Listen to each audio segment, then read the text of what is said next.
Okay, mga boy. Ako naman magkakamera ngayon, ha? Anong number yan? 99. 99.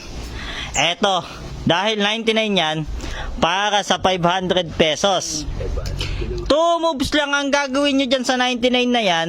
Gawin nyo siyang 10. Gagawin 10? Oo. No, di ba? Walang gagawin. Di ba? 99 yan.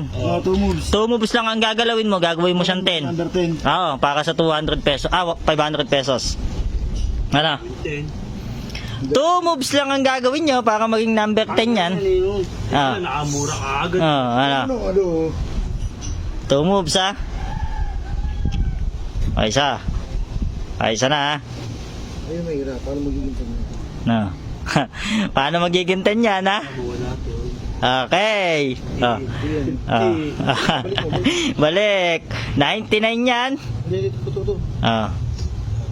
Yung 99 na yan, 2 moves, gawin mong 10 para sa 500 pesos. Okay, isa. Ah. Okay, isa. Oh. 90 yan eh. Hmm. Pwede to. Gagawin oh. Yun, 90 rin eh. Pagkagilan to eh. Oh, si Pito, baka makakasagot si Pito. Bobo nga talaga ako sa matik. Putang ina eh. Ay, logic naman yan eh. May try eh. Gawin mong 10. Yung 99 na yan, gawin mong 10, 2 moves. 10 daw gagawin. Gagawin 10! 10! Pakang ito makasigaw eh. Hindi mo marinig eh. Ah. Siya. 10 yan. 69 naman. Oh, 69, no? Hindi, nahihirapan kayo? Tawang buda. Nahihirapan kayo, no? Yun na talaga sunod yan eh. Ito malapit doon sa katotohanan niya. Zero. Ito kailangan maging 1 to eh. Oh, sige.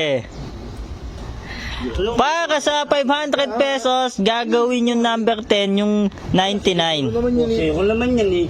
Zero yan. 2 moves, gawin number 10. Yee! Hindi kayang gawin. Kasi wala, ito na talaga eh. Tapos ito Oh. na hihintayin ko eh. Ano? Yan ang ginawa ko eh. Yun nga eh. Balik nyo sa dati, hindi nyo na kaya eh. Balik nyo sa dati. Pas na, pas. Pas na. Wala, di naman kaya ito eh boy. 2 moves, para sa 500 pesos, 2 moves lang ang gagawin, hindi nyo pa nagawa. Wala, di naman kaya. Ito tuturo ko sa inyo ha. Paano? Di ba, 99 yan. 2 moves ha. Oh, sige. Isa. Oh, 5 yun. Isa. 5.